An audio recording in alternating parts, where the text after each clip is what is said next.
Դատական ակտն օրինական ուժի մեջ մտնելուց հետո Հօգուտ Հայաստանի Հանրապետության պետք է բռնագանձվի Արաբկիր վարչական շրջանում գտնվող մեկ բնակարանի 45%, Արագածոտնի մարզի Աշտարակ քաղաքում գտնվող մեկ բնակելի տուն ամբողջությամբ և 184 միլիոն 222 հազար 585 դրամ։ Իմ նշած 3 այլ վճիռներից 2026 թվականի հուլիսի 3-ին կայացված վճիռն է հակակոռուպցիոն դատարանի ընդդեմ երրորդ նախագահ Սերժ Սարգսյանի և նրան փոխկապակցված անձանց։ Դատական ակտն օրինական ուժի մեջ մտնելուց հետո Հօգուտ Հայաստանի Հանրապետության ենթակա է բռնագանձման։ Երևան քաղաքում գտնվող 3 անշարժ գույք, որոնցից մեկը կբռնագանձվի ամբողջությամբ, 2 գույքերի ապօրինի գնահատված մասերն են, բանկում ներդրված 202 միլիոն 998 հազար դրամ ավանդները, դրանցից կուտակված 74 միլիոն 716 հազար դրամ տոկոսագումարները, ինչպես նաև 352 միլիոն 438 հազար դրամ։ Մյուս վճիռը 2026 թվականի հունիսի 5-ին է կայացվել ընդդեմ Հրազդանի նախկին քաղաքապետ Արամ Դանիելյանի և նրան փոխկապակցված անձանց։ Դատական ակտն օրինական ուժի մեջ մտնելուց հետո Հօգուտ Հայաստանի Հանրապետության պետք է բռնագանձվի 8 անշարժ գույք, որոնցից 4-ը կբռնագանձվեն ամբողջությամբ, մյուս 4-ը ապօրինի ճանաչված մասով,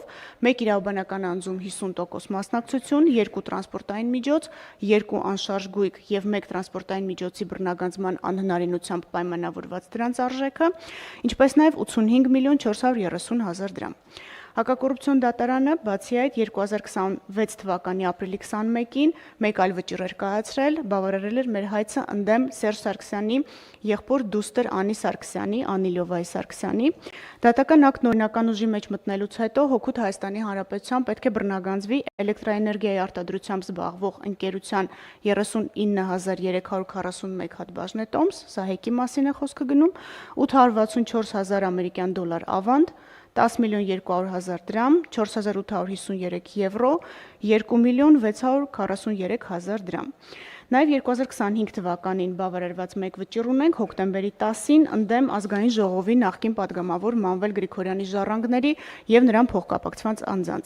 Դատական ակտն օրինական ուժի մեջ մտնելուց հետո Հօգուտ Հայաստանի Հանրապետության ենթակա է բռնագանձման 9 անշարժ և 6 շարժական գույք, 1 իրավաբանական անձում մասնակցություն, 340 միլիոն դրամ։ Ինչպես դուք նշեցիք, գույքերը գնալով շատանում են, այդ թվում բնակարաններ, բնակելի տներ, առանձնատներ, որոնց կառավարման կարգը օր առաջ անհրաժեշտ է մշակել։ Մենք այս պահին ունենք 2 առանձնատուն, որոնք վերադարձվել են Հայաստանի Հանրապետությանը, վերջնական օրինական ուժի մեջ մտած դատական ակտերով։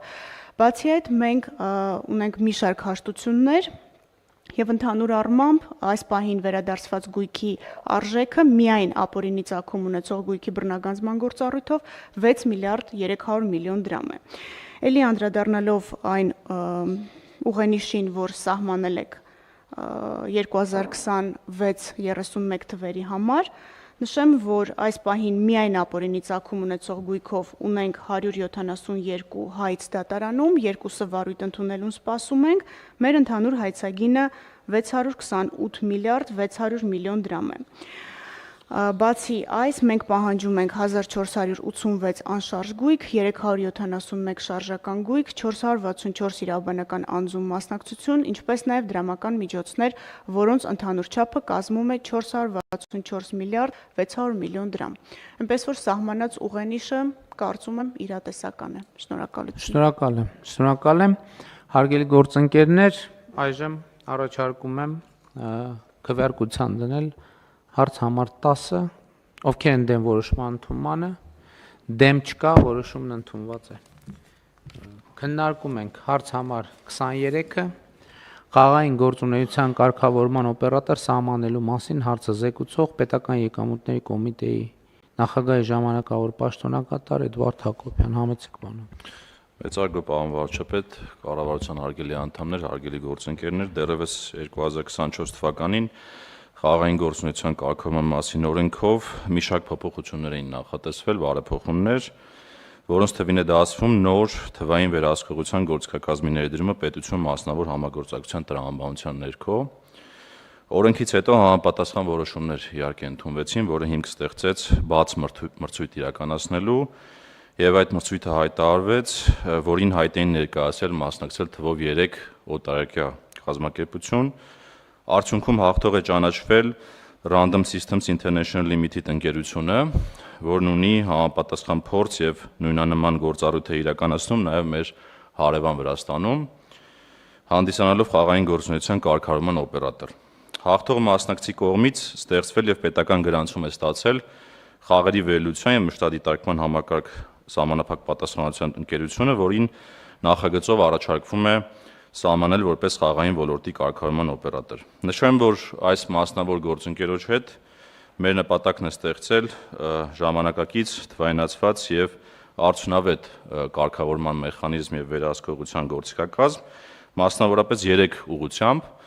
Առաջինը ապահովել իրական ժամանակում խաղադրույքների մոնիտորինգ, երկրորդը սահմանել եւ կիրառել քաղաքացիների խոցելի խմբերի, հանրային ծառայողների, համայնքային ծառայողների մի շարք այլ խմբերին խաղերին մասնակցության սահմանափակումներ, ինչպես նաև կիրառել այդ սահմանափակումները թվային միջավայրում եւ սահմանել արդար եւ պատասխանատու խաղի կանոններ։ Միաժամանակ նշեմ, որ նախագծով առաջարկվում է, որ պետական կամպանիայի կոմիտե նախագահան ապահովի օպերատորի հետ համապատասխան պայմանագրի կնքումը, նշված օրենքի պահանջներին համապատասխան,